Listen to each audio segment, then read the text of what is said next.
아, 날씨가 갑자기 따뜻해졌죠. 네, 이제 집회하기 딱 좋은 날씨인데 많은 분들이 이렇게 참석을 해주셔서 이렇게 일당 100이니까 100명, 200명 대충 한 1,500명 정도 오셨네요, 그죠? 네, 많이 오셨습니다. 이게 아마 특히 이게 코로나하고 백신하고 이 피해자들 그리고 희생자들을 바라보는 시선은 아마 가면 갈수록 냉담해질 겁니다. 네. 그 참여도도 분명히 떨어질 것이고, 네. 앞으로 이제 계속해서 우리 뭐 지금까지도 많이 무시당하고, 네. 조롱당하고 지금도 뭐 그렇습니다. 지금도 저는 뭐 이렇게 소셜 SNS에서 계속해서 싸워야 돼요. 정말 많은 사람들이 백신으로 인해서 저는 항상 말씀드리지만 코로나 사망자 35,605명은 저는 대다수가 백신하고 강제 격리로 인해서 돌아가신 분들이다라고 생각을 합니다. 실제로 그래요. 실제로 그렇습니다. 그냥 통계가 이야기를 해주잖아요. 35,605명 중에 80대가 80세 이상, 만으로 80세 이상이 24,000명이 넘습니다. 그럼 이제 10,000명밖에 안 남잖아요. 60세 이상이 80%, 80%입니다. 80%. 코로나로 사망했다라고 질병청이 발표한 통계입니다. 근데 그 중에 돌아가신 35,605명 중에 95.7%가 기저질환자입니다. 나이가 많고 기저질환이 있는 노인들을 사기 PCR 검사 해가지고 양성이 나왔다는 이유만으로 강제로 격리를 했어요. 병원도 못 갔어요.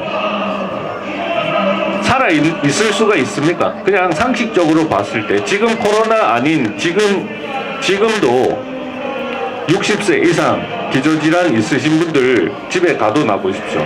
밖에 못 나가게 하고 안 돌아가시는 게 이상한 거 아닙니까? 거기다가 정부는 또 사기를 하나 더 치죠. 이 문재인 정부는 또 사기를 하나 더 칩니다. 코로나로 사망을 하면 PCR이 양성, 코로나 사망이 아니에요. PCR로 코로나가 양성이 나왔다. 그러면 코로나 사망으로 신고를 하면 1,000,000원을 줬습니다. 유가족들한테 장례 비용.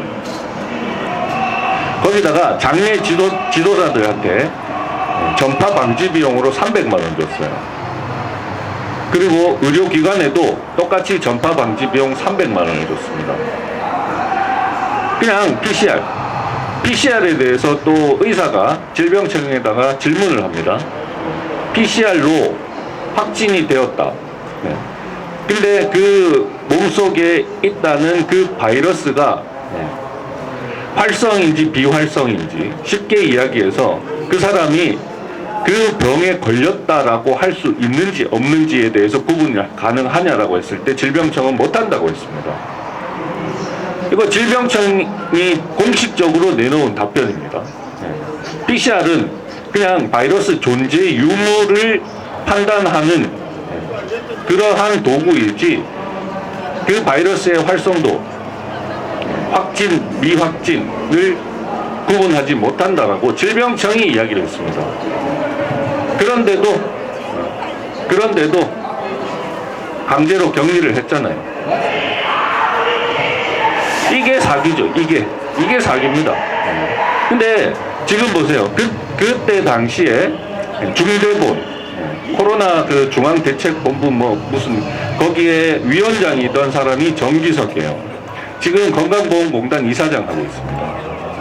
당시 질병청장 정은경이는 보건복지부 장관하고 있어요. 국민들을 사기를 쳐가지고 그렇게 많이 돌아가시게 하고 지금도 백신으로 인해서 많은 사람들이 사망을 하고 있습니다. 그런데 그 인간들은 지금 정부에서 요직을 차지하고 있어요. 여러분들 우리나라 부처가 10몇 개가 있잖아요. 예산이 가장 많은 부처가 어딘지 아십니까? 보건복지부입니다. 보건복지부가 예산이 제일 많아요. 100조가 넘습니다. 거의 한 150조 가까이 될 거예요. 그러한 중요한 자리에 국민들을 현혹시키고 거짓말로 건강과 생명을 해친 인간이 그 자리에 앉아 있습니다. 이게 정상적인 나라라고 할 수는 없습니다. 문제는 그 자리에 갔으면 본인이 잘못했다라고 송구하다. 청문회니까. 장관이 돼야 되니까 청문회 나와서 사과하라고 하니까 거기서 송구하다 하죠. 그런 인간들이 그러면 본인이 잘못을 했다라고 인정을 했으면 그것을 바로잡을 생각은 왜 안 하는 겁니까? 안 합니다. 이 나라 정치인들, 국가기관 절대 국민에 대해서, 국민의 삶에 대해서 이로운 일은 하지 않습니다. 헤쳐먹기 바빠요. 이 코딱지만한 나라에 국회의원 300명이 왜 필요합니까? 그 돈 아끼고 예산 어마어마하게 줄일 수 있습니다. 관변단체만 줄여도 이 나라 정부 예산 100조는 줄일 수 있어요. 그렇게 바꿔나가야 됩니다. 우리가 생각을 했을 때 코로나로 사람들이 사망을 했다라고 했으면 분명하게 이거 코로나로 사망한 사람하고 백신으로 사망한 사람, 코로나로 확진이 된 사람, 백신 때문에 확진이 된 사람, 이거 구별이 가능합니다. 구분이 가능해요. 이거 의학적으로 명확하게 구분이 가능합니다. 아마 우리나라 3,400만 명이 확진이 됐다라고 했죠. 3,400만 명 중에 저는 거의 대다수가 백신으로 인해서 확진이 됐다. 저는 그렇게 생각합니다. 확진 이력이 있는 사람들은 항체 검사 해보면 대번에 알 수 있어요. 백신으로 인해서 확진이 된 사람은 뉴클레오 캡시드, 그러니까 핵 단백질이 없습니다. 그냥 그 사람은 항체 검사만 해보면 뉴클레오 캡시드라는 그 항체가 있단 말이에요. 그러니까 바이러스가 몸에 들어와서 항체를 형성을 했는지 아니면 백신이 들어와서 백신 때문에 항체가 만들어졌는지, 항원 스파이크 단백질을 만들어내니까 이제 항체가 형성이 되잖아요. 그거 구분이 가능하다니까요. 거기에 대해서 연구 한번 딱 해보면 백신 때문인지 코로나 때문인지 명확하게 알 수 있습니다. 안 합니다. 왜 안 합니까? 왜 안 하겠습니까? 책임질 놈들이 너무 많은 거예요. 문재인이부터 진짜 그 새끼들은 그냥 여 광화문에서 모가지 매달아야 됩니다. 때려 죽여야 돼요. 명확하게 알 수 있는데도 안 하잖아요.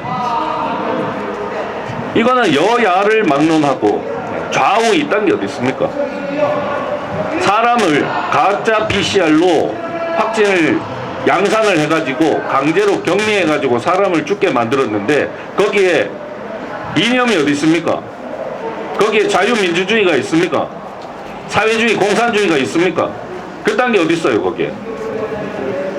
그냥 범죄일 뿐이에요, 범죄. 그 범죄인지 아닌지를 명확하게 가려낼 수가 있다니까요. 어려운 방법이 아닙니다. 그거 가려내면 우리가 여기에서 3년이 넘도록 명절에도 쉬지도 못하고 나와가지고 집회를 할 이유가 없습니다. 간단하게 해결할 수 있어요. 안 합니다. 아마 이거는 전 세계 어디도 마찬가지일 거예요. 안 합니다. 최근에 나온 논문 보십시오. 1433일 백신을 접종하고 1433일 후에도 몸속에서 스파이크 단백질이 검출이 됩니다. mRNA가 검출이 돼요. 플라스미드 DNA가 검출이 돼요. 근데 그 사람 몸에는 뉴클레오 캡시드 항체가 없어요. 그 사람은 단 한 번도 코로나에 감염된 적이 없는 사람입니다. 근데도 코로나에 걸렸고 피부염, 암에 걸리고 명확하게 구분이 가능합니다. 사람들은 잘 모르겠죠. 이거는 뭐 아는 사람들만 알겠죠. 관심 있는 사람들. 그런 논문 읽어보고 그거를 알리기 위해서 읽어보고 하니까 그 내용을 알 수가 있는 거예요. 그러면 질병청에 있는 놈들 모르겠습니까? 저도 알아요. 저도. 지방에 좋은 대학 나오지도 못하고 번듯한 직장이 있는 것도 아니고 그냥 평범하게 먹고 살기 바빠서 아둥바둥 하는 저도 압니다. 근데 이 나라를 운영한다는 놈들, 식약처, 의약품을 허가한다는 놈들, 의사들, 정치인들 모르겠습니까? 압니다. 알기 때문에 외면을 하는 거예요. 알기 때문에 무시를 하는 거고 알기 때문에 인정을 하지 않는 겁니다. 그래서 우리의 싸움이 중요하고 굉장히 의미가 있는 거예요. 이거는 이 싸움은 쉽게 끝나지도 않을 것이고 쉽게 해결되지도 않을 겁니다. 근데 저는 항상 희망을 가지고 있습니다. 우리 백진엽 처음에 만들어가지고 단 한 명이라도 싸워서 백신으로 인해서 사망했다라는 사실을 인정받으면 우리는 이 싸움의 의미가 분명히 있다라고 생각을 했죠. 그렇게 시작을 했어요. 이미 우리는 한 명 질병청하고 소송해서 이겨서 보상 받았습니다. 이 싸움은 우리는 정말 큰 의미를 부여해도 되는 싸움이에요. 앞으로 지금 8명이 또 소송을 하고 있고 우리 학생 6명 또 소송하고 있고 또 별도로 3분이 더 저희 백진협에서 지원해가지고 또 3분이 더 소송을 하고 계세요.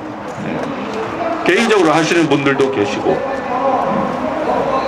저는 분명히 우리 행정소송에서도 적어도 전 그냥 뭐 제 생각에 3명 정도는 이길 수 있을 것 같다라는 생각을 합니다. 근데 이제 가면 갈수록 이 정부나 이런 나쁜 새끼들이 좋은 결과를 내주려 하지 않겠죠. 그럴 겁니다. 이길 수 있는 것도 아니 뭐 대통령도 끌어내려 가지고 내란이다고 저렇게 그냥 판결을 하고 수십 년씩 때리고 벌써 두 명째잖아요.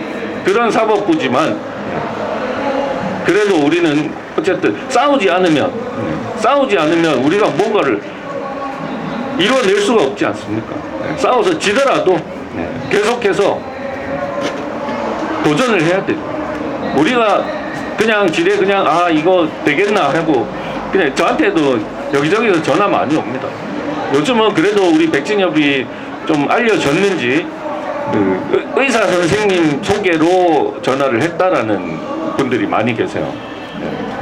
저는 그 의사가 누군지를 모릅니다. 뭐 최근에는 이제 피부과 의사가 소개를 해서 저한테 전화를 했다. 그게 무슨 뜻이겠어요? 의학적으로는 더 이상 해결이 불가능하다는 뜻입니다. 그 의사는 그건 거예요. 의학적으로 이거 서울대에서 백신 부작용이라고 이야기를 했는데도 질병청이 인정을 하지 않기 때문에 그 의사 생각에 이거는 정상적인 방법으로는 해결이 안 될 것이다. 그래서 결과적으로 시민운동밖에 답이 없다라고 이야기를 하는 거죠. 안타까운 이 나라가 정상적이지 않기 때문에 그런 일들이 벌어지는 거예요. 근데 뭐 우리도 그분하고 이제 같은 처지잖아요. 우리도 뭐 딱히 도와줄 수 있는 건 없다. 다만 소송을 시작을 하시면 이제 뭐 변론하는데 변호사나 이런데 뭐 정보를 제공해 줄 수는 있다. 저는 우리 백진협이 그동안 준비해온 여러 가지 논문들도 있고 또 우리 승소하는데 또 약간의 보탬이 된 경험도 있고 따져보면 제대로만 싸우면 이길 수 있는 사람은 꽤 많다라고 봅니다. 문제는 제대로 싸우려는 준비가 안 돼 있죠. 우리도 뭐 사실 처음에 그냥 막무가내로 시작을 했지만 좀 더 조직적으로 해보자 해서 백진협이라는 단체를 또 등록을 했고 여기저기서 또 후원도 받고 그 후원금으로 저는 진짜 1원 단위까지 다 공개 다 합니다. 후원금 어디 썼는지 1원 단위까지 공개 다 하고, 그 후원금으로 주로 하는 게 우리 집회하고 논문 번역이기 때문에 논문 번역한 거는 누구든지 다 오픈 다 공개 다 해요. 네, 달라는 분들 다 드립니다. 그거는 불특정 다수가 후원한 돈으로 이루어진 것들이기 때문에 불특정 다수가 혜택을 봐야 된다라고 생각을 하는 거죠. 그래서 뭐 저희는 백진협은 특별히 회원이라는 개념을 저는 일부러 두지 않고 있습니다. 백신 맞은 사람은 누구나 다 백진협 회원이 될 수가 있고, 싫으면 안 하면 되는 거고, 굳이 소속을 할 필요가 있겠냐. 그 소속을 하는 순간 또 가두리가 되잖아요. 그래서 회원이라는 개념을 저는 딱히 좋아하지는 않습니다. 근데 이제 한 번씩 아쉬운 게, 정치인들하고 이야기하면 회원이 몇 명이냐. 왜? 얘네들은 숫자가 중요하거든요. 지가 가가지고 말 몇 마디 하려 그래도 한 20명, 30명 이런 데는 안 오거든요. 그래도 100명 이상, 200~300명 되면 그러면 뭐 한번 고민 한번 해보겠다 이러거든요. 근데 뭐 저는 이제 이건 정치적으로 해결할 문제가 아니기 때문에, 그리고 이 나라의 이제 정치, 사회, 문화, 예술 이미 다 망가졌잖아요. 그 망가진 시스템에서 과연 우리의 이 뜻이 펼쳐지겠냐? 바꿔야 됩니다. 뭐 최근에 뭐 이렇게 나라 바꾸겠다고 이렇게 나서는 유튜버들 뭐 이런 많잖아요. 저는 모르겠습니다. 제가 저보다 이 유튜브에서 구독자로 치면 저보다 수만 배는 훌륭하신 분들이기 때문에, 그분들이 이렇다 저렇다 제가 평가할 문제는 아니고, 그냥 저는 제 생각대로 그냥 계속 할 겁니다. 할 거예요. 다만 이게 우리가 세력이 없고 돈이 없고 힘이 없고 유명하지가 않기 때문에 시간이 오래 걸리겠죠. 그래도 해야지요. 어떻게 하겠습니까? 이거 외에는 저는 방법이 없다라고 생각을 합니다. 그래도 이제 날씨는 좀 풀렸으니까 우리를 괴롭히는 한 가지는 또 당분간은 해결이 됐으니 좀 더 편하게, 좀 더 신경 써가지고 여러분들도 여러 가지 공유도 많이 하시고 주변에 이제 많이 알리시는 게 그거 이상 없잖아요. 저도 최대한 많이 알려서 우리의 이런 저지, 그리고 본인들이, 저는 저보고 자꾸 힘내라고 하시는 분들이 계신데 저는 반대로 얘기합니다. 저는 더 이상 힘을 안 내도 돼요. 여러분들 힘내시라고. 저는 구독자, 저희 유튜브 하면 저한테 자꾸 위로를 하려고. 아니다. 나를 위로를 하려고 하지 말고 이 나라를 살아가야 되는 당신 자식들, 나는 오히려 당신들이 더 안타깝다. 저는 그렇게 생각을 하거든요. 저는 이제 내 자식도 없고, 제가 돈이 많아갖고 물려줄 자식이 있습니까? 뭐합니까? 그냥 쓰고 가면 그만인데. 그러니까 이 지나가시는 분들이 저는 오히려 더 안타깝다. 그렇게 생각을 합니다. 그래도 이제 날씨가 좀 많이 풀려가지고, 그래도 조금 집회하기는 좋아졌으니 좀 더 많은 분들이 집회에 나오셔서 알렸으면 좋겠습니다. 감사합니다.